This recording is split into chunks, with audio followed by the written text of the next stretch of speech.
They met in their previous club, starting dating, and never looked back. Outside of Toastmasters, they enjoy dancing salsa and will share the lessons they've learned as individuals in the relationship. Lace up your dancing shoes and give a warm welcome to Jose and Jessica.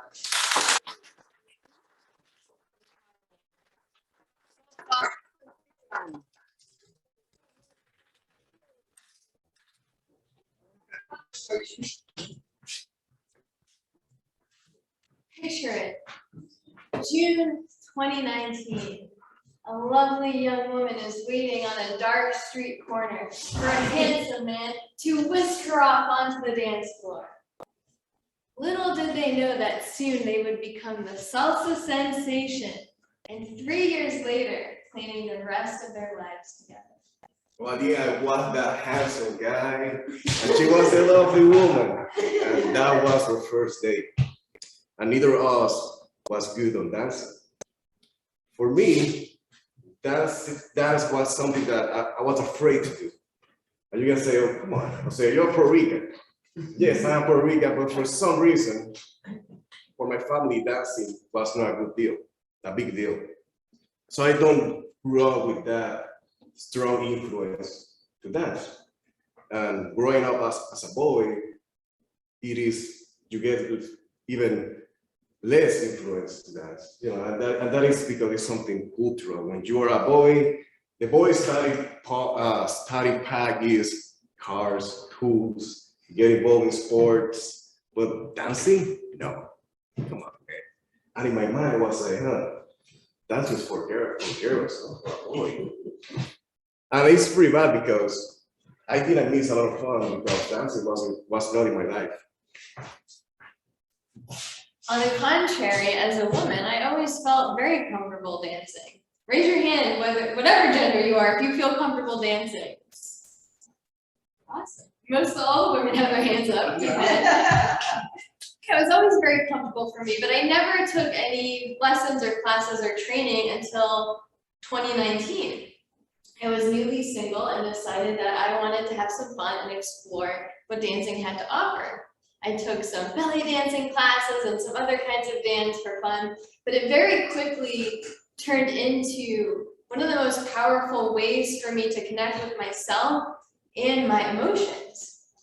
If I'm feeling happy and joyful, then I might dance like this with lots of twirls, and it's very lighthearted and fun.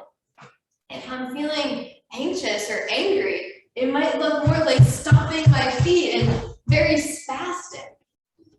It helps me process what I'm feeling and release it from my body so I can restore balance. It's very much a mind, body, spirit experience for me, and now it's just become a self-care practice that I cannot live without. Well, Jessica saw dance as a way of wellness.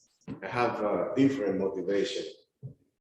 I got involved in salsa. Salsa caught my attention when I was in college because I figured out that in Puerto Rico, you can be an ugly man with really bad personality, but if you know how to dance salsa, you're going to hang out with the hot girls. And I consider myself handsome and with a good personality, but something was missing. So I said to myself, I'm going to use Google and find a salsa class near me. And I did it. And the first class, I'm telling you something, was awful. Because in my unconscious mind, I was like, salsa for girl, I'm not supposed to move my hip like that. That feels so weird. But you know what? That is normal because that perception that I had, most of the perception of many of you guys had when you was a kid, and that perception about dancing affect the percentage you have now about that activity. So for example, I told you guys in the room or Zoom, do that movement. There we go. The other people here, it's like, nah, I don't want to do that. It's so girly. So that's okay, that's okay. And the good thing about salsa is that it's a good starting point.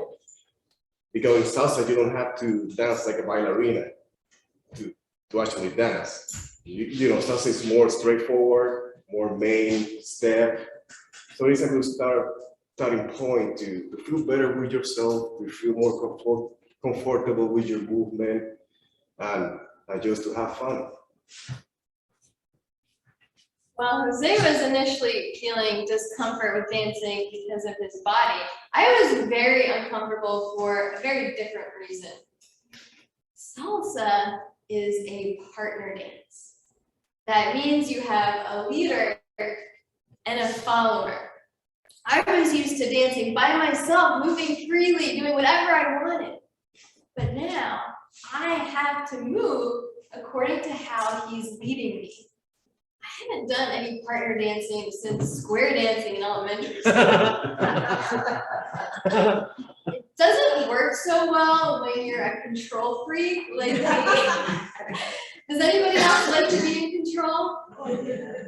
Salsa dancing will be a good challenge for all of you.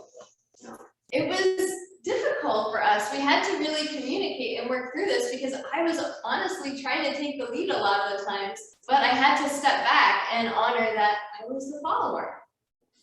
As I learned to let go, I noticed that it was actually quite nice.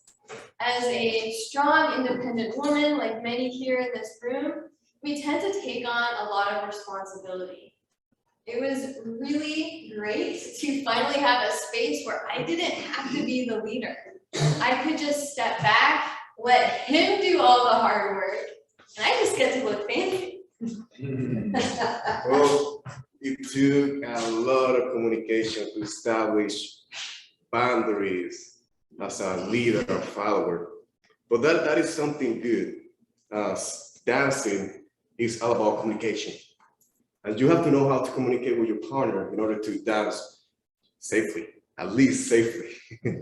So in dancing, you have to communicate with your partner without using any words. You're not talking, you just have to read your partner, see the movement, see the eyes, if you could do the right signal with your hands. And that's the way to communicate with your partner in the dance floor. And that improves a lot the overall communication in your relationship out of the dancing floor. And also, dancing is still working. So this is an area you are going to improve in your relationship when you dance with your partner. Everybody, you are going to be a good team member of that dance. So, you know what, that gives a lot of good benefit about dancing. I think the most important thing is you have fun. Anytime I go out with Jessica to dance in some club or even in her house, I have a blast with her, and that made me pretty happy. Similarly, the connection and the teamwork is what keeps me coming back to dancing, and it's really what drew me in early on. Now, Jose said when he was growing up, he didn't have much influence from dancing, and in my family, it was even less. In fact, I can't recall my parents enjoying any hobby together. Throughout their relationship, they grew apart. Salsa, as I've seen in other couples, is that it brings them together. You're constantly coming together to practice this new skill. You're constantly building your partnership. It forces you to be better communicators. What's so beautiful about it for us is that this is how our relationship started. So every time we dance, it's a reminder of where we were in the beginning and how far we've come. It's a very joyful memory for us. And I think it's so important for any individual and couples as well to have a space where you can just forget about the everyday stresses of life, get out of your head, and just move to the music and have fun, because that's what life is really about. Well, speaking of having fun, what do you think? Do you guys want to have a demo? Should we dance for you?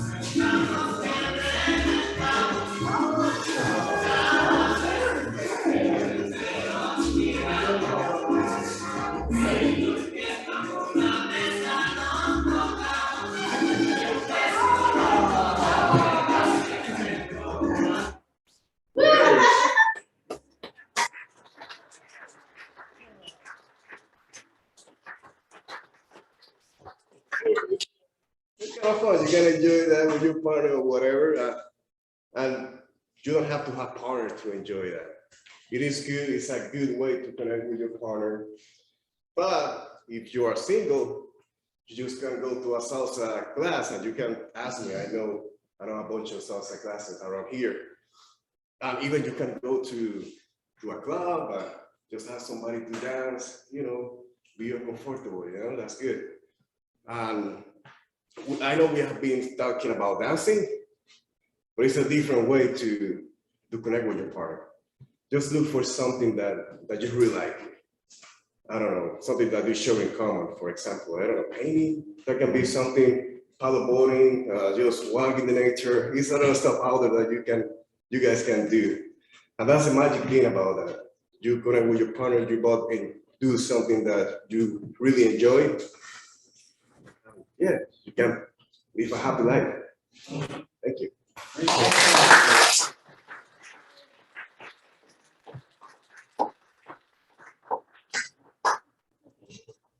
Excellent. That was great. I love that.